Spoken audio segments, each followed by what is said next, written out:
Player 1. Chime. Player 2. Evecade. Level 1.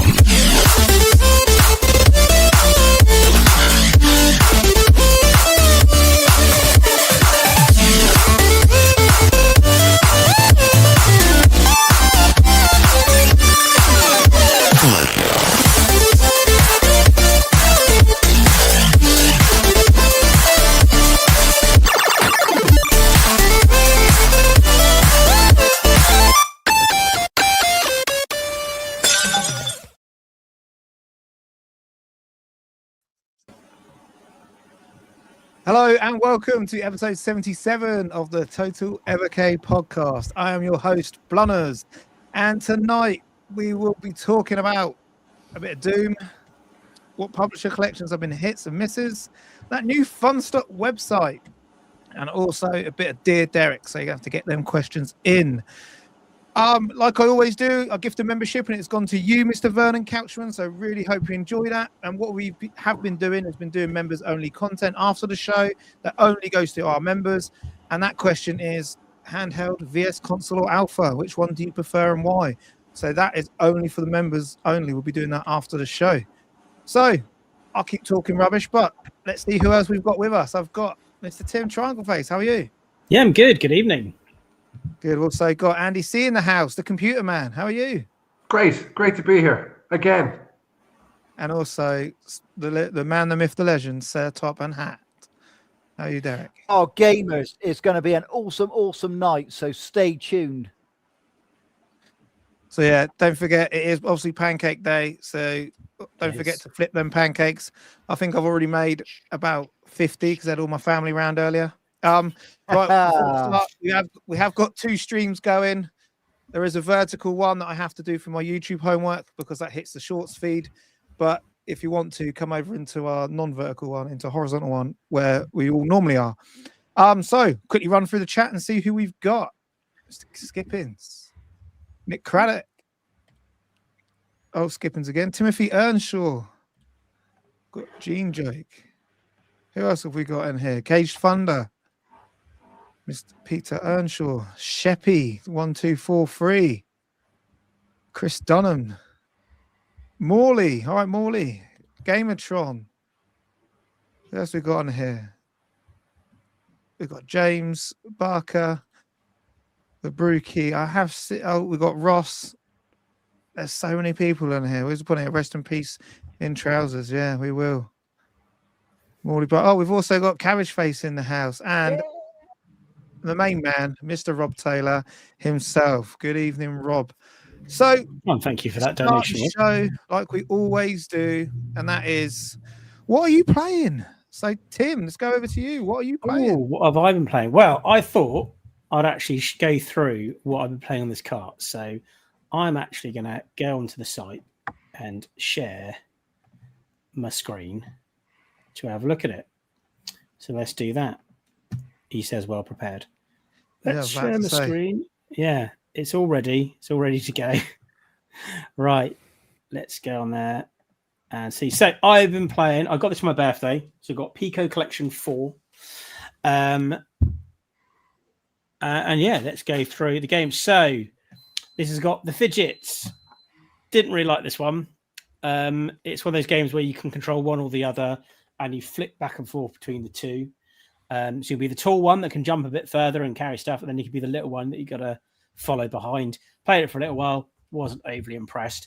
It reminded me a little bit of the Mary Kate and Ashley games, like the Olsen Twins games that I played on like the Game Boy Advance and stuff. It's like your favourite, Tim. Yeah, playing some Olsen Twin games, but not. I would actually say the Olsen Twin games was better than the fidgets. So what?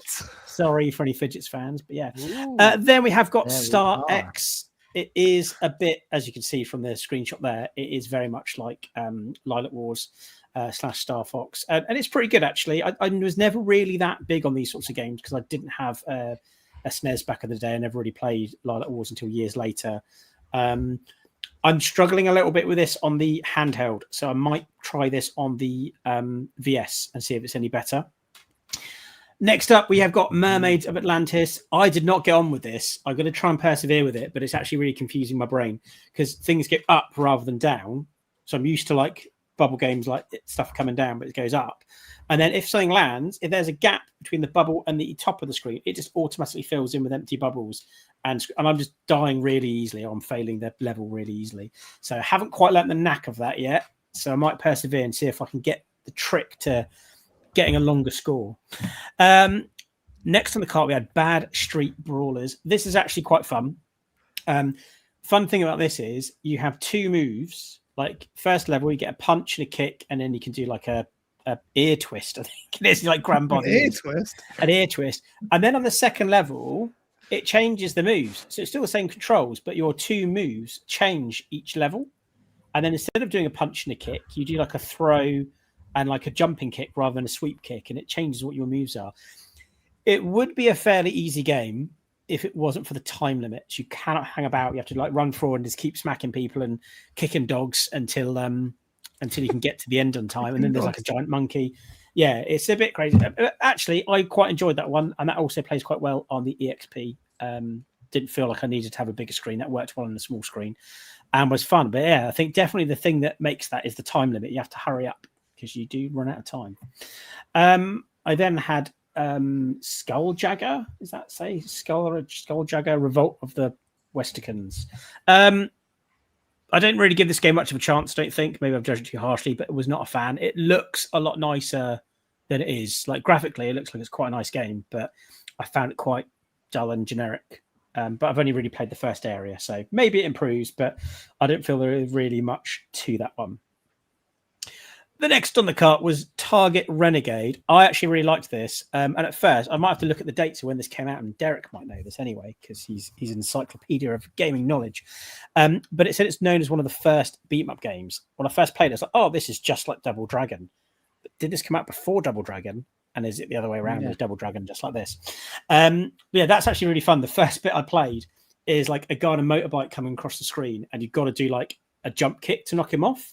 But I didn't know that at first. So the first go I had, I didn't get past the first screen because this guy on a bike just kept on running me over. And I'm trying to punch him off the bike and it's just not working.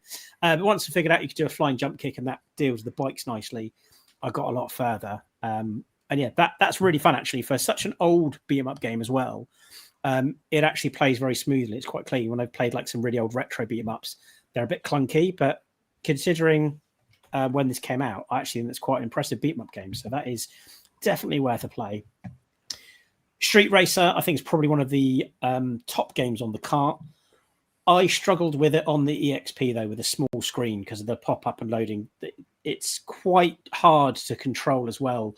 And you go back and we're used to playing like Mario Kart 8 and all the newer ones. If you go back and play like the NES, like SNES Mario Kart, it's quite hard to like turn and stuff. You have to get used to it. So I think there's going to be a bit of a learning curve for me to get back into Street Racer. And I know it's good from playing it years ago and having it on the Mega Drive. So I'm going to persevere with it and get back into it.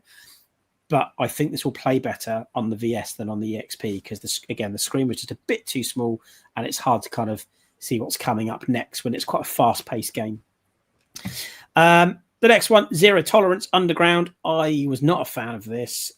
It's weird. If you see from the screenshot there, most of your screen is taken up with like your map and your ID card and your inventory. You get this really thin letterbox space. So again, might try that. I've only played on this week on my EXP, so I might try that again on the VS, but it wasn't very smooth controls. It was suddenly really fast as well. Like you're walking forward and the walls are like popping up and flowing past you. And it kind of just disorientates you a bit. It's like, my eyes can't track what's going on here. But yeah, not bit of a miss, that one. Wasn't a big fan. Risky Woods was not a fan of that one. It looks great. Visually, it's got great graphics. It's got a nice little soundtrack. It looks like it's got all the elements to be a fun game. And for some reason, I don't know why it bothered me so much. It really annoyed me that I had to pick stuff up while like crouching on it. And lots of enemies drop like these coins. And I was like, can't I just walk into the corner and pick it up? I would have just been a lot faster going across that. I have to constantly stop and pick up these coins. I was like, nah, this is just annoying me now. So I might give it another go, but I wasn't a big fan of Risky Woods. So it's a bit of a hit and miss card. I think there's enough games on it that I enjoyed that make it worthwhile. But I think the tipping point is going to be if I like Glover Never played Glover before. I'm yet to play it on the cart. I've been Ooh. kind of building up to it. I was like, right, I'm going to play everything else on the cart first and then finish with Glover. So perhaps I will feedback on Glover on the next step and let you know what I thought. But that is what I've been playing this week. Been playing Pico Collection 4. Ooh. Interesting you haven't played Glover yet, because Never played it. that's the 64-bit version as well. So Mhm. yeah, you really have to let us know how you get on. I deliberately waited because I was like, I'm not going to jump straight into Glover because I think I want to dedicate some time to it and play through it properly. So I thought Yeah. I'll have a little go on some of these other games, like a bit of the brawler games and things like that, just to see which ones are good. And yeah, it's a good mix. I would say maybe about 50-50 split of good games and not so good games for me, So at least. what would you give it? How many triangles out of 10 you're going to give Well, it? I think I need to play Glover before I can answer that, because Oh. if I really like Glover, it's going to be probably quite high up there cart. Okay. Yeah. All right. Right. Well, Andy, what have you been playing? What have I been playing? Well, do you know, I kind of, they announced at the start of January the dip switches for the Neo Geo games, and along with that, Evercade announced that they'd be bringing in dip switches for Windjammers, which was, believe it or not, the first Neo Geo game we got on Evercade, but it hasn't arrived. So I decided to revert to form and see, could I actually win a game on Windjammers? And I couldn't. So it's an impossible game. Might work well as a 2-player game. 1-player game, I just cannot play it. It's too hard. Can't win a single game with Windjammers. So that one went out the window fairly quick, and I reverted to form and started pining for the lack of indie games that we currently have on Evercade. And I started back on all the indie heroes games, and they've been kind of living in my Super Pocket case there for the last week or two. And they're fantastic. I mean, highly recommended to anybody who doesn't have them. All 4 indie heroes carts are worth having in your collection. There are a few dud games there, here and there, but they have enough quality on them that you need to have every one of them. I played a lot of Donut Dodo. I'm rubbish at that as well. Second level, but it keeps drawing me back in. The stuff from Low Tech is brilliant. Tapeworm, Flea, even Flea 2, which has its critics. I persevered, and I don't know how many save states I've used, but I persevered and managed to get a substantial way through that game. What else was I playing? Oh, Alien Cat. I was comparing. It's on Indie Heroes 1 and 3, I think. So the extended version is on 3 and the original version on 1, I think. So there's a difference between the two. Well worth getting those cartridges. And I was just on Amazon about 10 minutes before we start the show, and they currently have 1 copy of Indie Heroes 1 left, which is now Legacy. Oh, it goes Legacy. So, Legacy. Yeah. Fastest finger on the buzzer if you want to buy it. Yeah, you want it. So I think 1's still probably my favorite out of the 4 as well, because 1's got 1 is very good. I really like Dedius as well. That's brilliant, yeah. That's a really fun game, and it's got what's the other one? Quest Arrest. I quite enjoy as well. Dedius and Quest Arrest are both really good sort of Game Boy. There's the other Game Boy one on it is great as well. It's a racing one, kind of left to right kind of racing one, and you have to dodge the various. Oh yes, I know the one. Is it Chain Break? The Chain Break. That's it. Yeah. Yeah. That's good. I like that one. So before we do move on, Evacade put out today, it is happy anniversary to Windjammers, which released on this day, 1994. So yeah, happy anniversary. Donut Dodo, do not little bit of I was rubbish at it, and I only got good when we were at Knott's VGE, and I had a crowd of people behind me watching me, and I was shitting myself, and I was last to go out of R3. And I just thought, you know what? I'm going to take my time and get all them flashing donuts, and do not rush. Don't rush yourself. Get them flashing donuts. in order, because then you then quicken, you can get lives back. Yeah, so that's the only bit of like I can just say. And how many levels is there actually in Donut Dodo? Does anyone know? Yeah, Because five, it leaps back, then it doesn't goes it? back. So you go back to Yes. level 1, but Yeah, with like so a it goes higher back, speed. Then it goes 5, then it goes back to level 1, but makes it a bit harder. It's Right. that blooming toilet on that first level chasing you around everywhere.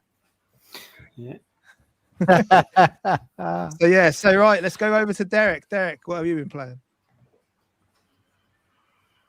Well, first of all, it was great to hear Tim talking there about the Pico collection. Big fan there of Bad Street Brawlers. People in the comment section, of course, might remember it as Street Hassle on the Commodore 64.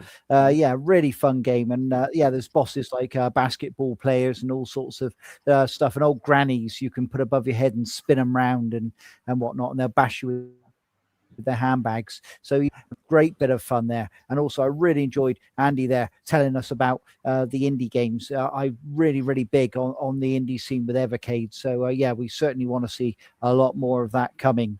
As for myself, this week I've been on the alpha again, and of course I'm back to my Namco Collection 1. I really do enjoy those Namco games.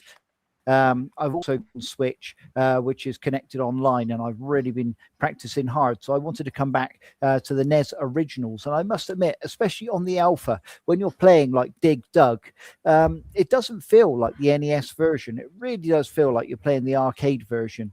You really need to sort of try it in the alpha to get that feeling. But when you do and you see it on the screen and the high score tables and everything, it really does feel like it's the arcade version. Such a fantastic collection. I favorite don't on there, have Pac-Man. I don't have that, Derek, but I was tempted. And I went on the Frasier's website and they had the OG original Evercade handheld, brand new, with 2 legacy carts for €40, right? And I went and put it in my basket. Oh, When I went to check out, it said it was a 2-person delivery, like it was a piece of furniture. And the postage was working out at €70. So I was going to contact them the following morning to see what the story here is. And when I went in the following morning, it wasn't there anymore. So, but yeah, they had the OG. Brand new with 2 legacy. One of them was the Namco collection. I think the other one was Atari. And yeah, so I missed out. what a nightmare. Mm. So yeah, Derek, is that you done what you were playing? Yep, that's been pretty much it this week, is get those Namco carts in there and just give them a really good blasting. It's just easy to pick up and play when you've got lots of things on and you can't really dedicate your time too much to adventure and things like that. I just sometimes just want to go in, have some high scores and have some fun. Yeah. So, well, what I've been playing is I was playing Good Boy Galaxy, which one was mainly playing Good Boy Galaxy because I still haven't finished it. I get so frustrated. I find myself just keep going back round trying to work different ways to get through, and I just get a bit pissed off and just think, oh fuck it. Just, you know what I mean? You're trying to like go, oh, can I break the game by like trying to jump through this area without losing my backpack or losing my jump or losing my gun or whatever. So yeah, so I've been trying to do that, but then there was a drop of a brand new demo that came out for and I ended up making a video on Cathedral Crow's Curse, which I've also had the developers contact to me in the comments, which is fantastic. So little plug if you want to go and see that. So then what I did is I ended up going back and playing Cathedral, and the Last Awakened cart is one of my favorite carts on the Evercade. And the new game is so good. Cannot wait. There's no release date or anything for that, and it'll be way too powerful for us on Evercade at the minute. But yeah, it is out there. And it's like a prequel, to be honest. But yeah, so they're the 2 things I've been playing. So there was a little bit of news actually in the 2 weeks we've been off. And was it the day after we recorded last time? There was an announcement, and it is Doom is coming to the Evercade. So I'll quickly just load up what was shown, what actually came out, and it seemed to get like for me personally, I wasn't one I was actually expecting to come out. So I don't know where the first look. I'll just quickly refresh this page. So yeah, Doom for Evecade, and it's all coming in line with ID's 35th anniversary, or ID, I don't know how they call it, but and this is what dropped.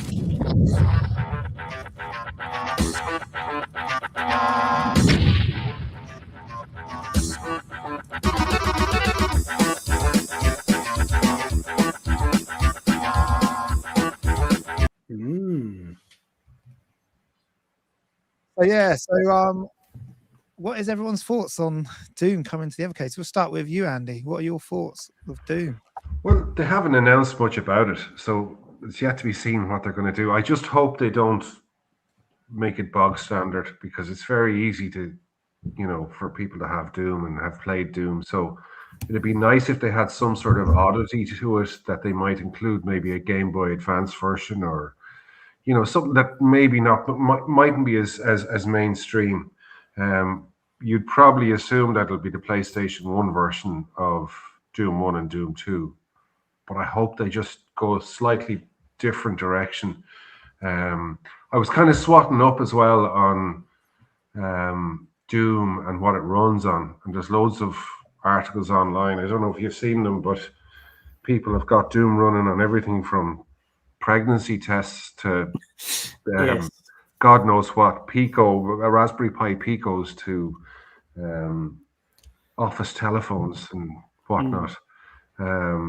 So I hope that they bring something to the party that maybe people don't have. Because like if you have an emulation system and you install Recalbox, Doom comes with it. Like, it's not that rare, it's not that unusual. So I hope that they bring something that's makes it stand out and makes people want to buy it for Evercade, rather than just go, yeah, it's grand. But Yeah, so Derek, well, what were you thinking when you heard this news? Well, you would have known about it. How big is it for us?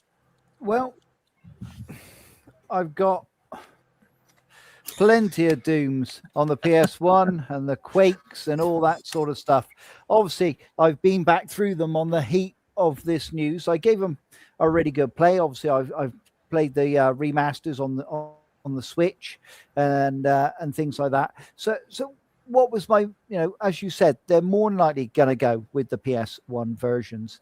But how did my experience go? Well, while the original Doom is a landmark in gaming, and we're not going to dispute that, there were several factors whilst playing it that really made it quite a frustrating experience. The first one, whilst playing it on the TV, on the PS1, it was the low resolution. The pixelated textures, the limited color palette, gave me significant eye strain. And to be honest, it made it difficult to distinguish some objects. Obviously, we appreciate that all the baddies that you come across are front-facing. They're sort of one-dimensional. They're not actually 3D like you would encounter in a modern FPS. Many levels, of course, are like labyrinths. And I spent more time, believe it or not, looking for colored key cards and switches than actually fighting demons, which was a bit frustrating. I mean, after 45 minutes of looking for a switch, that's not the type of game I want to play in modern day. The game also used a lot of cheap gotcha traps. So when I went into rooms, for instance, a wall would open from behind me, 10 baddies would come out that you didn't even see, and you start losing energy straight away. So, I mean, that was pretty tough going. I would say it was, it was not just unfair, but, it certainly made the game a lot more challenging. Also, the obscure puzzles. I came across a few levels where basically you've got to try and trigger a wall. Now, the wall is exactly the same color as all the other walls. So, I mean, you can be going around for an hour, pressing against every wall in sight, trying to get it to open, or you've got to shoot it, or something like that. I mean, this was a complete and utter nightmare. As I say, I'm a big Doom fan. I own the Dooms, but yeah, I mean, for me, the PS1 version isn't the angle I would go for. Richard Parkin from Games Attic, I had the pleasure of playing Doom on the 32X, the Sega 32X, and actually that isn't too bad a version. If Blaze could get that running, that's certainly an angle which not many people have played. Also, the Atari Jaguar version. Now that is exceptional, and really that's the one we want on the platform if possible. But yeah, I mean, the original PC version of Doom, again, a lot better resolution-wise and runs a lot better. If Blaze could get that going, that would be absolutely fantastic. But to get something that basically I picked up at a car boot for 50 pence, a PlayStation 1 game, each, I don't really want to drop 20 quid on a collection. So yeah, the Game Boy Advance versions, obviously they've got Doom 1 and 2. They're not too bad, to be honest. But as I say, for me, either the PC or the Atari Jaguar is the way to go. But I certainly had a little bit of fun there. But I must admit, after about 45 minutes of looking for a key, I started to wonder, do you know what? I think, I want to go back to my Switch. So yeah, it's something Blaze has to be very, very careful of. Obviously, the Duke Nukems, they featured them. They were okay. I wouldn't say I had exceptional fun on any particular Duke Nukem. It was okay. But yeah, as I say, with the Doom ones, I think it's very, very important also that Blaze get these play tested correctly, because obviously there's no crouch options and things like that. Also, you can get a bit of motion sickness playing original Doom and things like that. So again, it's something they really, really need to get in some people that are used to these games and play them. I completed Doom. It didn't take too long, to be honest. Once you get the right weapons, you're sort of off. But as I say, it can get very confusing, very disorientating. So yeah, I would really, really want Blaze to get this heavily, heavily tested ahead of launch, and hopefully they've got that time if it's not coming to like Christmas 26. So yeah, fingers crossed. Yeah. So some really valid and great points there, Derek. But yeah, Tim, what are you thinking about with Doom coming? Yeah, I think Andy and Derek have covered this quite well, and a lot of people in the chat are agreeing. It's all about what version are we going to get, because Doom is a very accessible game. There's lots of different versions of Doom, lots of ways to play it. So I don't think in that sense Doom is like a rare find to want to drop like 20 quid on to get it on a cartridge. But it all comes down to what versions of Doom are going to be on there in the collection.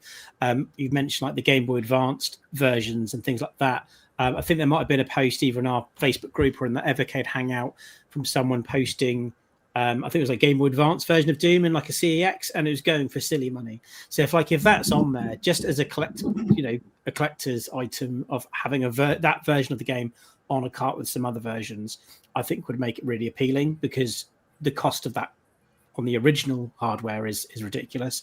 And yeah, obviously the other thing that's been mentioned in the chat is a native version. So will we get a new version of Doom that is an Evercade exclusive? I think that would be really interesting if we could get something like that. That'd be really cool.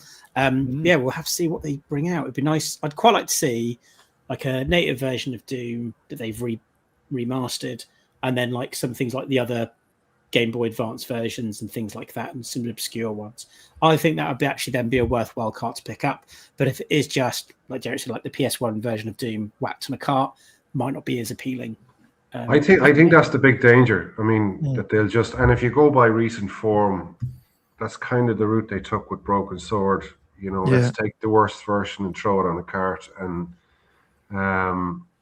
you can even argue with the likes of the Tomb Raider stuff. Maybe they could have gone a different route than the PlayStation 1 versions. My fear is that they're just going to take Doom 1, Doom 2, the PlayStation 1 versions, dump them on a cart, and then call it a gigacart because they're two PlayStation games. And they'll charge 25 quid, for two fairly basic old games. And I don't think people are going to buy into that. I don't think people are going to fork out 25 quid for Doom 1, Doom 2, PlayStation 1 versions. But I mean, like Derek said, if you can get the other versions, they're an oddity, they're some way different, and people probably would buy them then. But yeah, I think you're bang on there, Andy. Exactly what I was just about to say. It all depends on what versions we are getting. If you were going to slap this and call it a gigacart, I'm out, mate. I'm out. Just like no lighty, no lighty, I'm out. So yeah, I just don't. It's just got to be. like we've said, if you're going, if it's just the PlayStation 1 version slapped on and called a Giga Kart, I think you are going to struggle. It's also interesting. When is this actual 35th anniversary? I think it's like November time. So is this one of the carts we're getting at Christmas? So do you know what I mean? It's not actually going to be for a while, and I think they've only had to announce it. Is it because it leaked? Did it leak somewhere? I think I heard it before. I'm not sure. Have to double check that. But yeah, I just feel that it's got to be. It's great. We've got ID or ID, whatever they call it, because they've got Quake. That then opens up for other adventures, like we said, with kind of like with the rare carts. But I am worried because, like you said, if we're going to get these other ones, also just because Doom, it doesn't mean that it might. Yeah, it'll just be Doom. It might include other ID games. Yes, exactly what I've just said. It might be, if it was an ID collection, that'd be a bit different. But if it is just it's just so vague. The way it's been announced, I'm anticipating a Doom cart. Yeah, it's so vague. Like we had with the Duke Nukem collection, things like that. It's going to be a Doom themed collection, but it could perhaps be another cart for ID software afterwards, which would be great if we can get other stuff. I think it's probably. I mean, if you look at the back catalog, it'd have Doom. Yes, it's iconic, and yes, it's well known, but maybe more so because of what the modern games have done for Doom. They have much stronger games in their back catalog than Doom, like Wolfenstein or even Sigil. If they could get Sigil working on Evercade, that'd be fantastic, because it's so odd, it's so weird, and it's kind of a passion project that John Romero had, that let's create a new set of Doom levels. So if you could get Sigil working, that will be a real big sell. But Doom as it's on its own, I can't really see it being that popular. Yeah, we said Commander Keen. Do you know what I mean? They've got all kinds of stuff. So I have done a poll in the chat. Said, that's what everybody's asking for. Everybody's asking for Commander Keen. Yeah, they are. Yeah, everyone is. So that'd be a great one to have over. But yeah, 85% of people in the chat so far that have answered on both streams have said that they're going to be dropping on Doom. So 85 is quite a good number.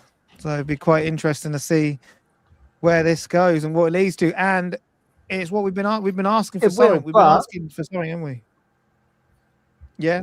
The thing is, Doom 1 and 2 remasters I picked up on the Switch for under 20 quid.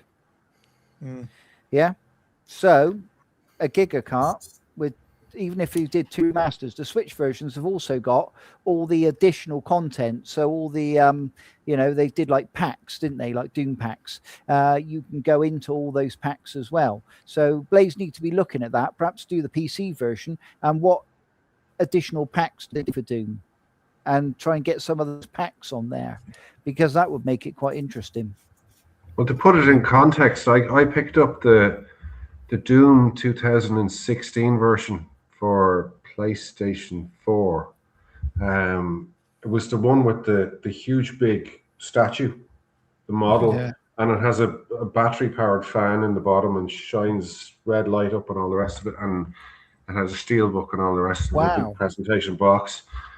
20 quid in my local game store. So it puts it into context, Wow. But yeah, so let's leave Doom there. Everybody's got it, see? Yeah, everyone has got it, but let's leave Doom there and let's go on to my next topic, which is there's a new Funstock website. We were didn't really know about this because I don't really shop on Funstock, but they've got a new section on there, and that is the VIP bit. So what are we thinking this VIP bit is for? Is this is it trying to get people to sign up to Evercade? Because obviously I'm just showing it now. Anyone want to jump in on this new Funstock website? First off, it's free, so why not? Because you can sign up to free for it to be a VIP.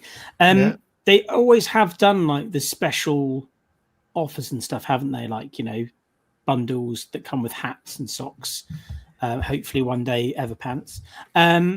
Birthday So, yeah, discount. birthday discounts. Yeah, that sounds cool. Like again, I think maybe it's going to draw more people in for that different experience of getting something unique to Funstock.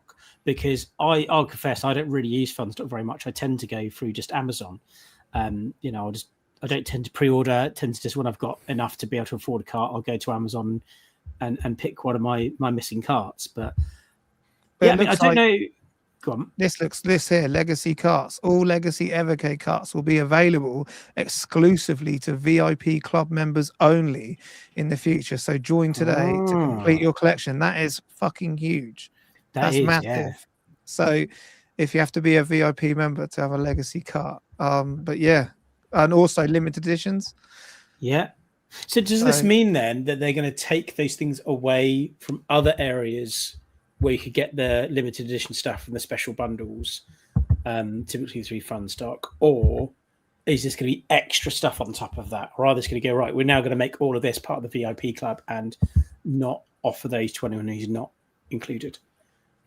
To me, it looks like it's going to only be for Funstock. But yeah, well, I didn't realize that would definitely drive more people to buy via Funstock, I think, because that birthday discount, you know, possibility of getting legacy carts, that alone is enough, I think, to draw people in.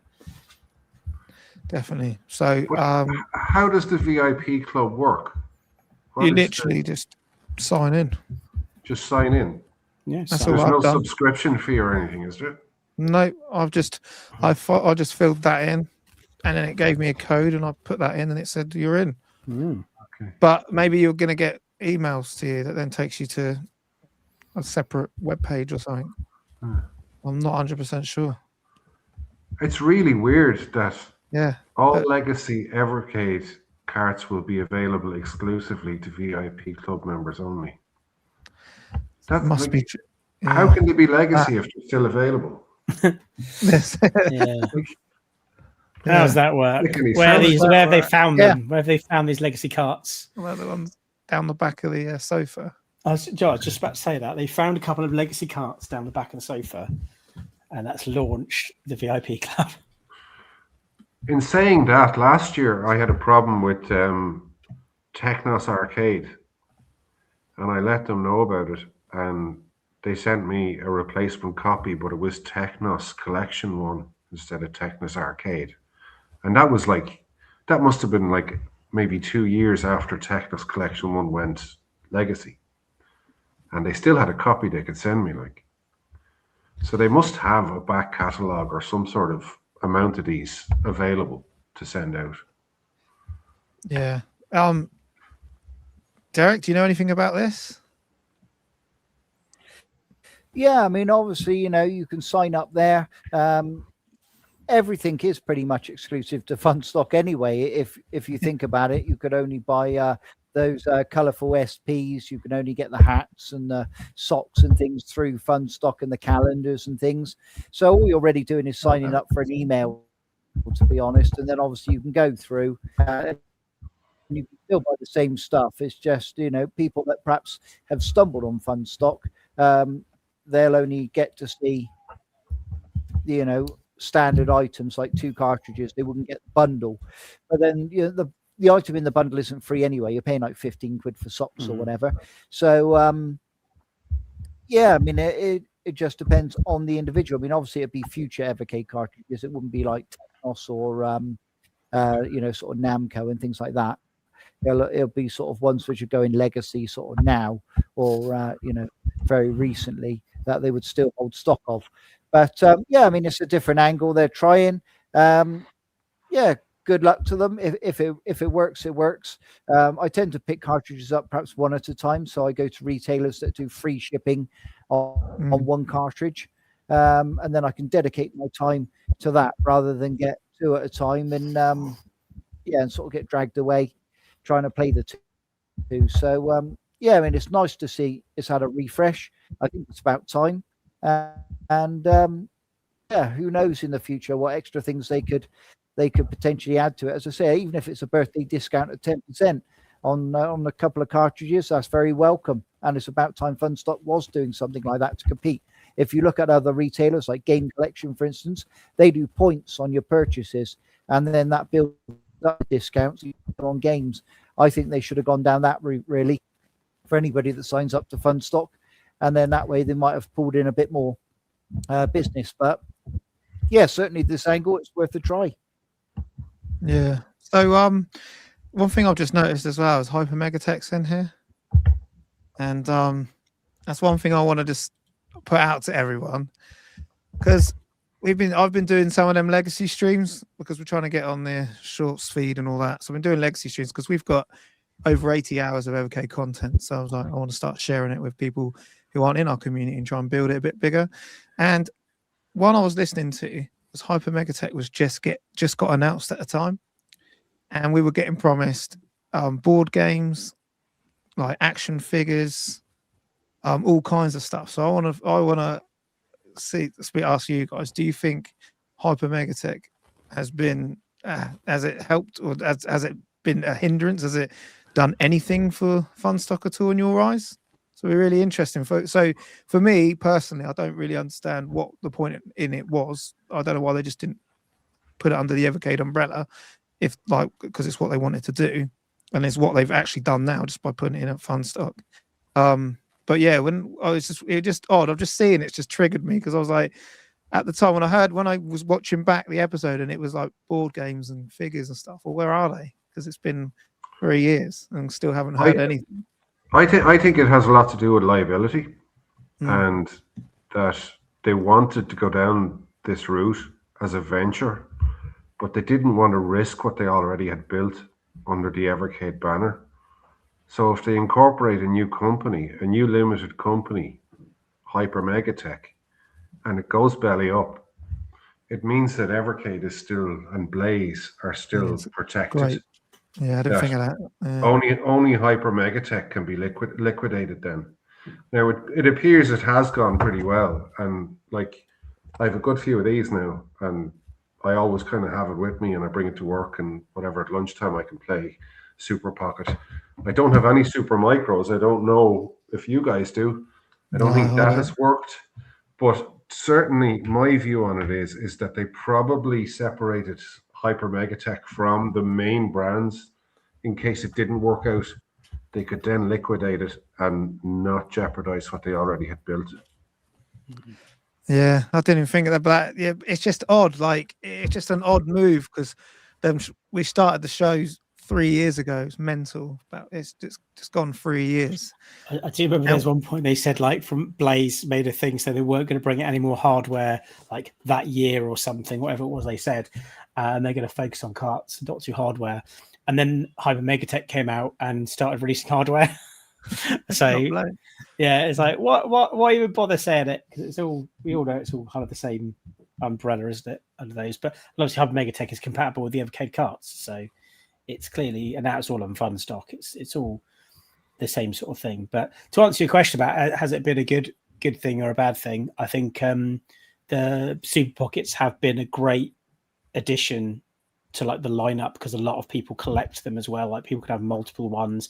I still don't actually have one of them. I've just got my EXP and I've got my VS, and I want to get an Alpha at some point. But the only thing that I've not been a huge fan of was the key rings. Thought the key rings was a bit of a odd idea. I'm sure there's some people out there that love a key ring. But the Super Pocket's cool. I actually, if I do get one, I would like to get that Neo Geo one they did. That looks pretty cool.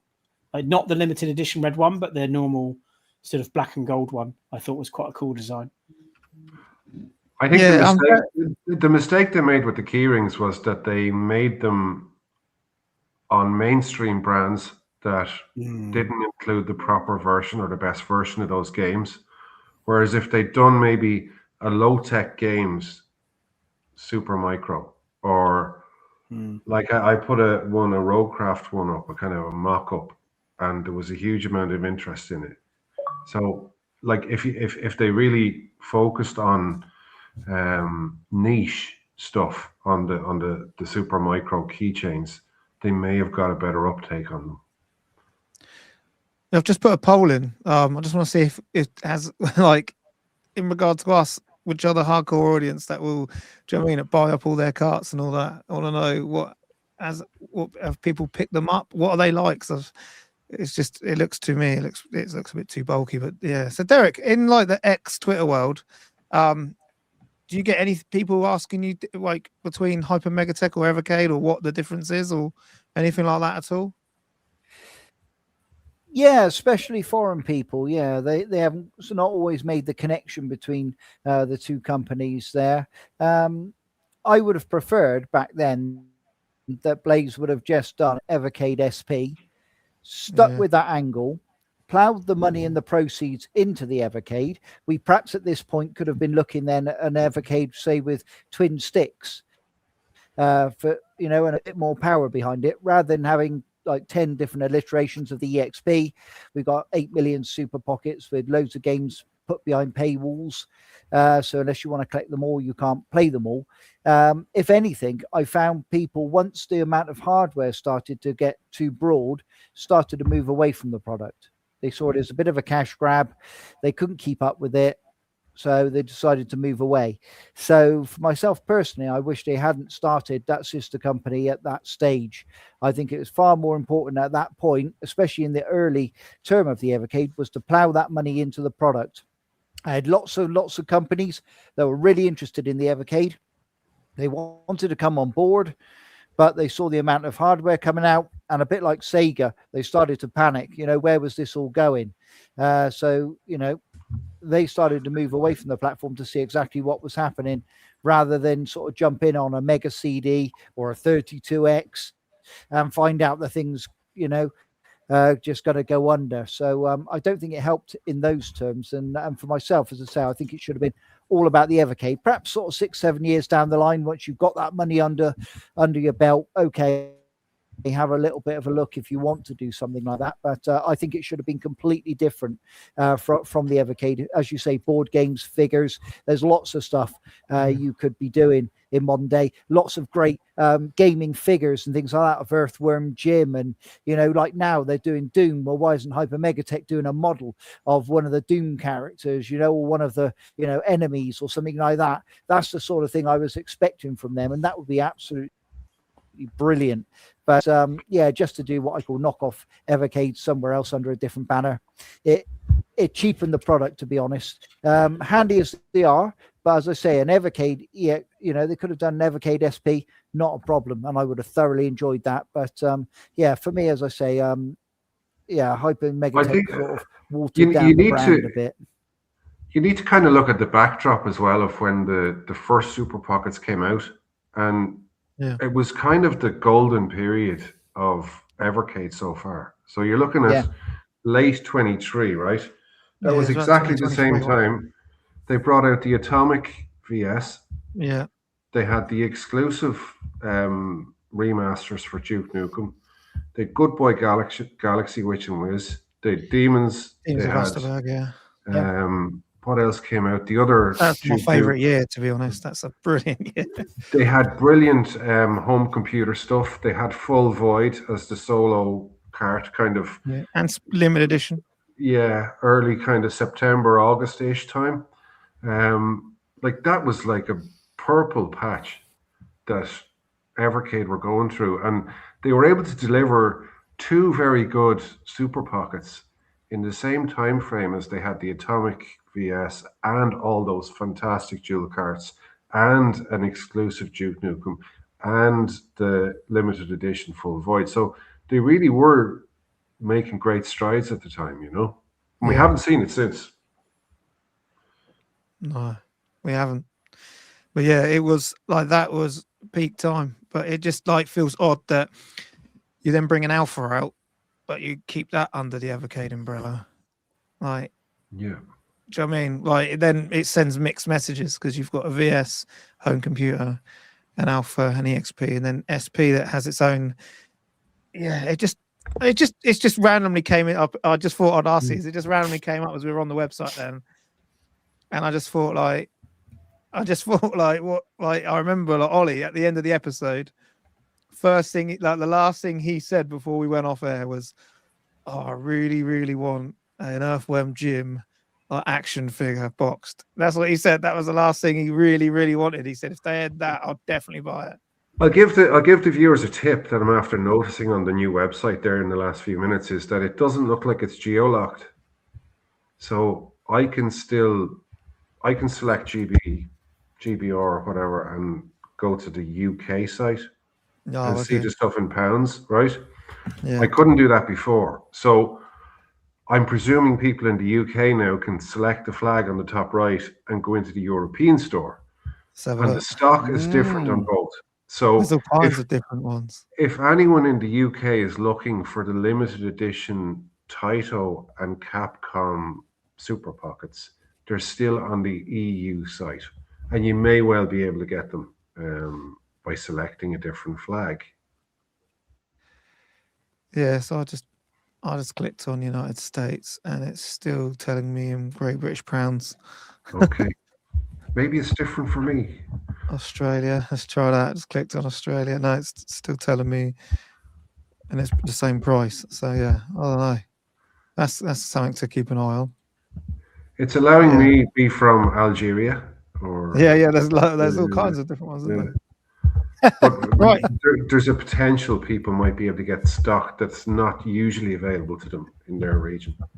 So let's go over to our second to last topic. So before we do, don't forget to get your questions in for Derek and the team at the end. But we're just going to go on to this last question, and it is, what publisher collections have been hits and what hasn't been? So it's like, so for Tim, for you, what has been a hit and a miss for the Evercade? So I'd say a hit in terms of publisher, because I do tend to go for the indie carts and sort of game franchise collections rather than the publisher ones so much. But I think Neo Geo is probably some of the best carts they've got from the recent acquisitions. I think Neo Geo carts are definitely a hit. You've got a good range of games. You've got 3 separate carts there. All of them, I think, are decent, worthwhile carts to have. In terms of the misses, might not be a popular opinion with this one, but I think the Rare cart was a bit of a miss, because the games that are good on there are good. Like, I love Battletoads. Battletoads is probably one of my favorite games. Fantastic. And then it's got the arcade version. It's got that Conkers game on there. But then a lot of the other games are just quite sort of old school retro games. They're a bit before Spectrum my time. They're like Spectrum game, things like that. That's not really my jam. And if you look at like the Rare Rewind collection that came out not long ago on other systems that you can get pretty cheap, you've got a lot more Rare games on there, and it's got things like Cobra Triangle on there as well. But then you've also got things like Banjo Kazooie and Jet Force Gemini and other things like that, which are, it's a much better collection than what we got for the Evercade. So I think Rare, as great as a IP to get, great as a publisher to get as Rare, I don't think that's the best cart they could have got out of it.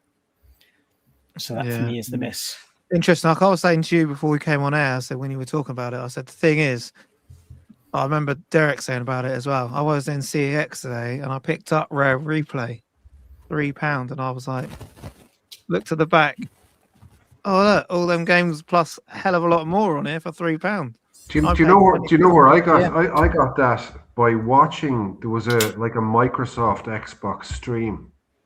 Yeah. Of a kind of a showcase, and where they announced all the new games. And if you watch that stream from beginning to end, they gave you that Rare Replay on your Xbox account.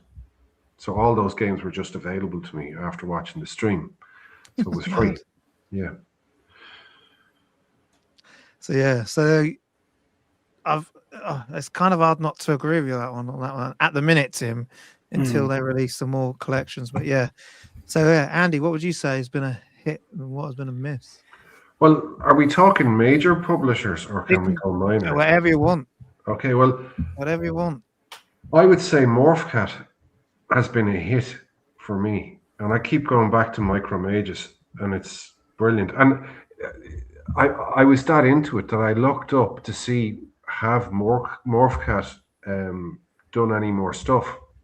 And I looked up their website, and they've actually started work, or they're working on a Micro Mage construction game where you can make your own levels. So can you imagine if the Evercade community could make their own Micro Mage levels and then share them through QR code or something, and how cool that'd be, that you could make your levels, share them, and then everyone plays each other's stuff. So I'd love to see some more stuff from Morphcat. I think it's an underrated cart. It doesn't get as much noise maybe as it should, but I really, really like that one. If I was going underwhelmed by a collection, I'd probably go the Tomb Raider one. So who's that? That's Core Design, as they used to be. There's a new name on them now, the publisher. Yeah, it is. It escapes me now, but yeah, I think the Tomb Raider stuff is pretty hodgepodge. Crystal Dynamics. Crystal Dynamics, that's the one. And that has kind of aged very badly, and I didn't really have a whole load of fun playing it. So I'd be the type that'd be more into the 2D simple stuff because it ages much better. So you have it up there. I think you can see the Micro Mage stuff, but yeah. Super Bat Puncher there. Yeah. So yeah, we had a good fun doing the Micro Mages. We had a 4-player, didn't we? Yeah, we kept with a lot of us, and I just kept getting knocked out because there's a boss, but they start come down. And I was safe underneath like a platform that's keeping me safe underneath from all the fire, and then the guys like pushed me out of the way, and I was dying. I was like, oh, thanks a lot. Great teamwork. Great teamwork. Yeah. So I basically I've been doing my my indie stuff, and yeah, I've been finding a lot of this stuff was on itch.io, but yeah, Micro Mages Maker, that looks brilliant. So get that on your wish list. Definitely keep an eye on this, because this would be fantastic if it came to the Evercade. Shall I play the trailer for it? Shall I? Why not? Yeah, I'll quickly take the sound off so I don't get done for copyright, but yeah, let's see what it looks like. So yeah, so Micro Mages is great, like with 4-player. They're saying like we're all having so much fun around Ryan's. Oh yeah, look, there you go. Pause. Move the eyeball out of the way. Do you know what I mean? It's like, this would be brilliant. Imagine this on Evercade. And you've got mouse control. So yeah, I'll definitely one to keep an eye on, guys. Yeah. That's a great shout, Andy. Especially if you can like share them and stuff as well. Yeah. If you could share them with a QR code or something, it'd be fantastic. So yeah, wishlist on Steam. I have. Boom. So yeah, that great shout. So I'll go to you, Derek. What's your hit and miss? Well, I mean, like that Micro Mages idea, what you would actually build here in the Evercade community is you would actually have something like Mario Maker was for the Switch. And you think how many people made thousands and thousands of levels. You could just click on it and oh my God, but just imagine if you were sharing them to some platform where you could try other people's out and they could try yours. I mean, honestly, you would have people picking up the Evercade just for that. But one thing I don't think you'll have people picking up the Evercade for, and that's the Activision collection. I think Blaze missed a trick there. I mean, where was Hero, for instance? I mean, admittedly, there's another 2 collections to come of Activision. I can't say I'm looking forward to them. I hope they're a bit more modern than what we've had. That certainly wasn't a particular pleasure for me. As for successes, obviously, Team 17, it was massive. People love their Amiga stuff. I think Blaze should have gone after a Team 17 collection too, fairly quickly before it kind of went off the boil. A lot of new people coming in, perhaps don't know too much about Team 17, or again, that was back in 23 and they broke the top 40 with that collection. Yeah. They were steamrolling all, full steam ahead. So that was really exceptional. I think Rare did miss a trick. A lot of people like myself would have preferred games like Killer Instinct on there. They're massive to get the arcade versions. To have a few Spectrum games, which I own Spectrums. I had Spectrums. As long as you got the Spectrum Mini, there's really no need to have an Evercade cartridge. And as I say, those versions of Battletoads is okay, but I think my days of Battletoads are pretty much done in that direction. I think one that perhaps also won't go down quite so well is Turrican. Of course, that's coming later this month, but you know, I just don't hear the buzz around it. People getting excited for it. Obviously, you can already get it, whether it's on Steam or you can get a collection on Switch as well. So you know, I just don't see the buzz building around it. I feel the Taito cartridges. Where was the Rainbow Islands? Where was the Paracel Stars? You know, the ones I remember. There's some really obscure ones on there, which again, they're just not fun, if I'm honest. So you know, I would love to see Blaze, you know, perhaps with the Tomb Raider collections, they could have looked at the Game Boy Color version of Tomb Raider. You know, I mean, again, that brings something a little bit obscure that a lot of people haven't got. I've got it, but you know, that's the sort of thing people want to play. Again, I've got them all on the PlayStation 1. I picked them up at a car boot. They probably cost me like £1, and I've got all the versions on the PS1. So yeah, I would have liked to have seen them try a different angle. I definitely would have picked it up. But yeah, I mean, otherwise, as I say, things like Broken Sword, on the other hand, magnificent. You know, I would really like people to try out, especially people that heard about the early problems that have since been sorted, and now the mouse control. Go and pick up Broken Sword. Honestly, you owe it to yourself. You will enjoy it. You'll have a good laugh at the stories, you know, and you know, I think that was one, as I say, unfortunately, because at the beginning there were those few problems. Again, it went a little bit under the radar. A few people said, oh no, I'm not going to pick that up and whatnot. But if you did overlook it, it's still readily available. So go and grab a copy now. Yeah. It's really so yes, mine is pretty much, I was saying Derek's lit the nail on the head on most of them. Exactly how I feel the rare. For me personally, I do think Turpan's been very good for them. I think Atari's done very well, even though some of them have gone legacy, which I find a bit odd. The Gremlin collections I don't think have gone down too well, which is a shame, especially over the pond they haven't. It was the price point. And yeah, and that's what I think the issue was. I think the 20 anything with PlayStation on it, like PlayStation versions, they've just banged up £25, and I think that hasn't helped at all. Also, is it Kai Software, the ones that do Metal Dragon and Life on Mars? I'm really hoping we get Life on Earth and get the other game. Got a great game coming out, a Cowboy Western one, which I've been looking into while I've been doing my indie stuff. So yeah, I do think there is some great stuff, but there has been maybe some they've managed to get them on there, like you're saying, like with Rare, but then haven't really got the games that have excited people. Like you're saying, like we've got 2 carts that come out, they'll be out by the time we come on to the next show, and like I just know in the X world, but I haven't seen. I know they're trying to get posts. I haven't really seen anyone excited about them, like Turrican, and so yeah, it'd be interesting to see how they do. Possibly they have the wrong versions of the Turrican games to get people excited, because maybe people don't have the same nostalgia for the versions they've included. I mean, I'd be a Commodore 64 kid, and they don't have those versions on the cartridge. Me. So yeah, you know, they need to look at their demographic and see what were these people actually playing when this game came out originally. So for me and where I'm from, it would be largely Commodore 64 or Amiga. It was less so home console, you know. Yeah, really interesting. Fine, it'll be interesting to see how it goes. Gremlin 2 is one of the few carts that hit the UK physical sales chart. So yeah, which at £25.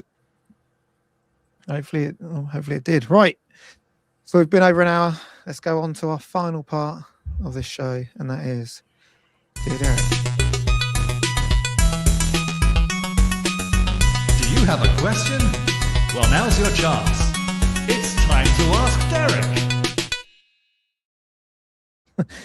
So at the minute, we've only got one question starred, so people haven't been answering anyone. So we need to get some questions in if you want to carry on. Otherwise, we can just finish up early. But the first question I've got here is Coswell Knight. When will we find out what the next 2 carts are? It's got to be You're soon. coming hasn't up it? into that time right now. Yeah, it is. Again, I think Blaze have left it too late. They've had a good couple of months here. They could have done a cart last month and a cart this month, and let people sort of digest it and talk about it, rather than just sort of push two out the window and nobody really knows, which game they're going to speak about and all that sort of stuff. If you give people time, they've got plenty of chance to think about it. I know what they're thinking. Just in case it isn't that popular, they'll push them out of the last minute and then hope people pre-order. Frightened that obviously they'll go out of stock. But I think if they did a nice build up, one last month, one this month, that would have worked a lot better. But yeah, you're going to hear very, very shortly. And what we got to hope for is lots of Amiga games. I'm going to say the name of a company. In fact, I just want to say a name of a fantastic modern indie company that I've been speaking to for about the last 4 or 5 years, and that is Beam Cannon. Absolutely fantastic company, amazing Amiga games. So let's just hope we work with them in the future. Oh, so yeah, I was about to put this next question up there, but I think you've just done it for us already. Next one I've got on here is no game of the month, by the way. So nothing's been announced for that. Nothing's been announced for that yet. So no, end of March, April. Yeah. End of March, April, but unfortunately, from what I'm hearing, it's going to be the highlight of the month again. Not the indie game or the home computer game, but the highlight of the month again. I really, really don't want this. I'm pushing for this not to be the case, but that is what's coming out of the old HQ, unfortunately. Bollocks. We're looking at the next few cards. What are we looking at for you cards? Red, blue, or purple? What do you reckon? Oh, lordy, Lord. There's going to be a good mixture this year. Which way round Blaze are doing it as anybody's guess. Obviously, we know those arcade collections that come in, obviously, more Neo Geo and things like that. So, but yeah, we're hoping for a decent wallop of blue cards this year. Where, we just didn't get that much last year. So, home computer fans, I hope there is some. And obviously, we want that indie. I know it's going to be thin on the ground. But, it's not how much you get, it's what you get. So, let's fingers crossed on the indie scene. Dear Derek, why haven't Blaze chased after more projects like they did with the Duke remasters? They're where the money is. Also, the exclusives sell consoles, especially great retro exclusives like Duke.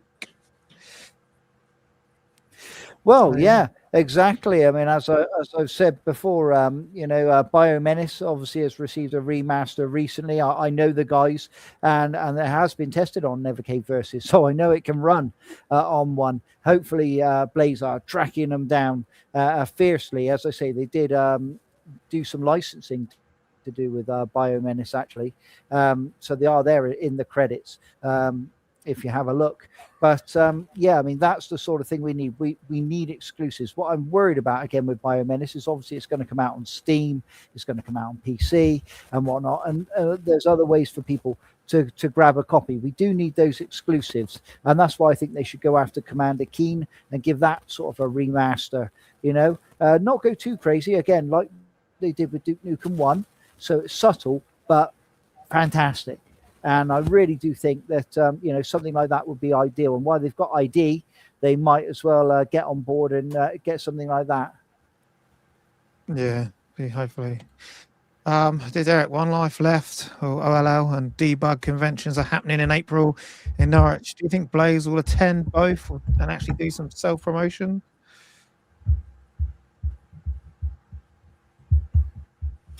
Well, I mean, we've heard they're going to do all this American promotion this year. So I'd imagine they're going to be jetting across the pond to do all this, and they best crack on with it. I don't know. They've announced they're going to be anywhere yet. So for cracking America, I would suggest they need to sort of, have a really, really good think about that and get on with it. Would I like to see them here in the UK pushing? Absolutely. This is the home of Blaze Entertainment. I think there's a lot more needs to be done here in the UK. When I speak to people about the Evacade, it's still not widely known about.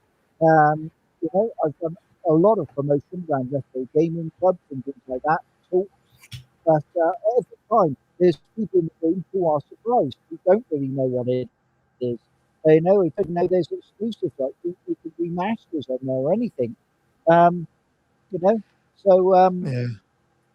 I really do think there's a lot more work to do here in the UK before we start worrying about, you know, trying to crack America. I know that's their angle; they want to do it, but you know, again, it's putting together the right team if you're going to go in that direction to try and get the word out. So yeah, fingers crossed. There's some master plan in the pipeline. Yeah. Got another one here from Luke Thorpe. So, have to get Sega this year. Do you think we'll be getting Sega? Is that something we could actually get on the Evercade? I don't think it's unrealistic. I worked with Sega years ago. They're a pretty approachable company, especially when Sega Europe was here. So obviously they're slightly different than they were, but I don't see it. There's any rate of Blaze Entertainment getting them on board. Again, it's all about creation. Make sure we get things like Outrunners, you know, things that are a little bit different that other people aren't doing. The last thing we want is a collection with Sonic the Hedgehog on, which you can get everywhere. So they've really got to think about it. Or go down the Game Gear route, obviously, and get some Sonic the Hedgehog and things like that. Yeah, I mean, there's lots of exclusives. You know, a bit of Axe Battler. Yeah, bit of Axe Battler. I'm sure that would go down massively. You know, try and get some Psycho Fox on there and mix it up with a bit of, I don't know, pro wrestling and things like that. And honestly, I really do think it would, you know, it'd make a fantastic collection. Yeah. When and what might be expected in terms of hardware announcements? I think, well, obviously an alpha, EXPs. We don't want any more key rings. I hope Blaze has heard us loud and clear. For some reason, I think the earplugs are in. So we are going to see some down the line, but I'd much rather we didn't. So yeah, I mean, if they could just like do a video that's blank, that doesn't show anything, that would be greatly appreciated. I'd rather those time and effort went into indie titles on the Evercade rather than worrying about another 4 key rings. But yeah, obviously there will be more hardware down the line. So yeah, just keep your eyes peeled and hopefully it's for you. Yeah, and then the last one we've got, do you think Blaze will ever bring us MS-DOS collection? Really surprised we haven't seen one yet. I'm sure there's some classics to explore. Oof. That would be a big one. Well, I mean, obviously the Duke Nukem remasters were obviously a type of DOS version. So it is totally possible. Obviously, the licensing's the tricky part, depending on what you're after from the DOS era. But again, there's millions and millions of great games that are very easy to license, and hopefully, I mean, they'll work on that, because I mean, I had loads of DOS games years ago that I would love to replay again. Again, that's something that would drag me in rather than give me something that I've already got on a console like Doom or Turrican or whatever that you can get anywhere. I want to get something I can't get on Evercade, because that's not only going to attract me, but it's going to attract new people to the platform who look at it and say, oh, I remember MS-DOS. Oh, well, there's 2 or 3 collections there. If I buy that, it's totally worth it. So, yeah, I really do think that's an angle Blaze needs to get on and explore this year. So, yeah, there's some MXS over DOS. So, yeah, so it's definitely some, like, we're all saying the same things there. We want exclusive stuff. We want stuff we can't get everywhere else. We want them things on Evercade. We really hope that them guys are listening. I know they do watch, so fingers crossed. Right. So it's time to wrap this part of that is episode 77 done. Members only. We'll be doing our recording for that straight after the show. But as usual, guys, where can we hear? Where can we see? Where can we find you guys? So, Derek, where can we find you? Oh, as you took a drink. Sorry, mate. I'm over on Twitter. Yeah, that's all right.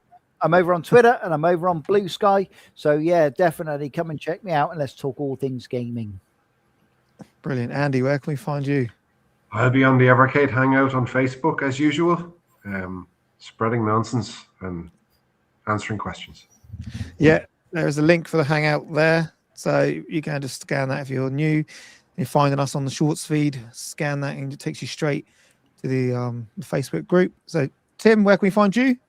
You can find me here every week unless I have a trouser accident. Hopefully not no more of those for a while, because I've had enough of that.